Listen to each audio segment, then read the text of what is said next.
একটু আগেই ঝোড়ো হাওয়া এবং বৃষ্টি, তারপর বজ্রগর্ভ মিষ্টি, বিদ্যুৎ চমকানো, ঘন ঘন মেঘের গর্জন, ভয়ঙ্কর গর্জন, সারা আকাশ মেঘে ছেয়ে আছে।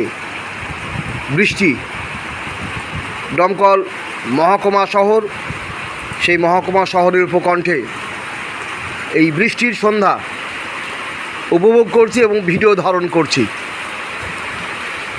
দুর্যোগপূর্ণ আবহাওয়ার মধ্য দিয়ে বহরমপুর থেকে প্রত্যাবর্তন। আকাশে মেঘের ঘনঘটা ছিলই সন্ধ্যার পর থেকে, কিন্তু ঝোড়ো হাওয়া, বিদ্যুৎ চমকানো এবং বৃষ্টি, অত্যন্ত দুর্যোগপূর্ণ আবহাওয়ার মধ্য দিয়ে দমকল শহরে পদার্পণ। দমকল মিউনিসিপ্যালিটি দমকল শহরে বৃষ্টি হচ্ছে, প্রচণ্ড বিদ্যুৎ চমকাচ্ছে।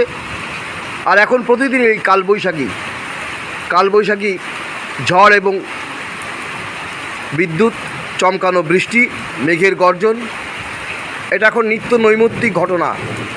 আর এখন বৃষ্টি মানে ঝোড়ো হাওয়া এবং বজ্রপাত হওয়া। সব মানুষকে বলবো অন্তত নিরাপদ আশ্রয়ে সবাই যেন থাকে, এই মুহূর্তে গাছের তলায় না থাকে।